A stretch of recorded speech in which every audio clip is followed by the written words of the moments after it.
আসসালামু আলাইকুম ওয়া রাহমাতুল্লাহ। রমজানুল মুবারক রহমত বরকতের মৌসুম। এ মৌসুমে আল্লাহ তাআলার রহমত পরিপূর্ণরূপে বর্ষণ হয়। তাই এই মাসে সবাই আল্লাহ তাআলার কাছে বেশি বেশি রহমত বরকতের প্রত্যাশা করে। রমজান মাসে বিশেষ কিছু ইবাদত করার অপার সুযোগ মেলে। তাই এটিকে ইবাদতেরও মাস বলা হয়। কেউ যদি এই মাসে ইবাদতসমূহ আদায়ে গাফিলতি না করে, বরং ধারাবাহিকতা রক্ষা করে, তাহলে ভবিষ্যতের জন্য সকল ইবাদত বন্দেগী তার জন্য অভ্যাসে পরিণত হবে।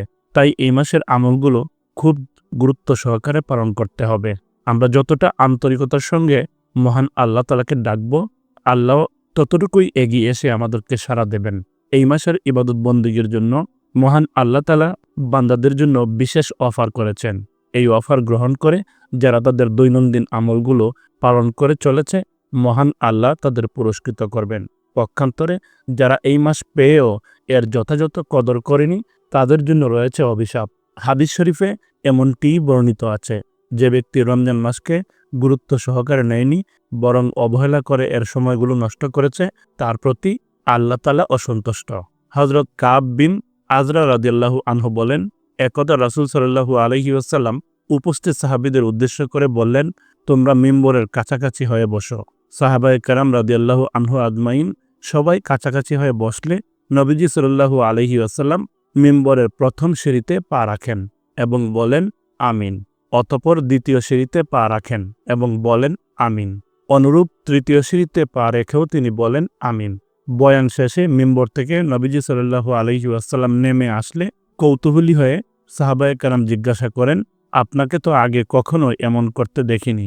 তখন নবীজি সাল্লাল্লাহু আলাইহি ওয়াসাল্লাম বললেন, আমি যখন প্রথম সিঁড়িতে পা রাখি, তখন হযরত জিবরাইল আলাইহিস সালাম উপস্থিত হয়ে বললেন, যে ব্যক্তি রমজান মাস পেয়েছে কিন্তু নিজের গুনাহ মাফ করাতে পারেনি, সে ধ্বংস হোক।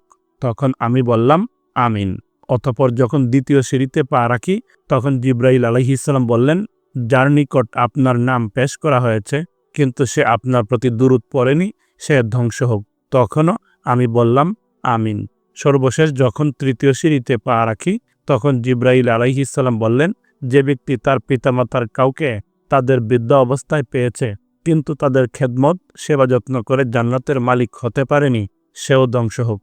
তখনও আমি বললাম আমিন। বাইহাকি হাদিস নম্বর 1572। অনেকে ভাবছেন রমজান তো সবেমাত্র শুরু হলো, বা অল্প কিছুদিন গেল, আর কিছুদিন না হয় যাক, পরে কোমর বেঁধে ইবাদতে নেমে যাব। তখন তাহাজ্জুদের জায়নামাজে দাঁড়িয়ে কেঁদে কেঁদে সব গুনাহ মাফ করিয়ে নেব, সন্তুষ্ট করে নেব মহান আল্লাহ তাআলাকে। এরকম ধারণা আর স্বপ্ন স্বপ্নই রয়ে যাবে, কেননা এটি চিরশত্রু শয়তানের ধোঁকা। আমাদের ঈমান আমল ধ্বংসের জন্য শয়তানের এই সুন্দর পরিকল্পনাকে কোনোভাবেই প্রশ্রয় দেওয়া যাবে না। বরং রমজানের শুরু থেকেই প্রতিটি দিন, প্রতিটি মুহূর্ত আমরা যে পরিকল্পনা লালন করে আসছি, সে পথ ধরেই চলতে হবে, পৌঁছে যেতে হবে গন্তব্যে। মহান আল্লাহ তাআলা আমাদের সকলকে পবিত্র রমজানের পরিপূর্ণ হক আদায় করার তৌফিক দান করুন। আমিন।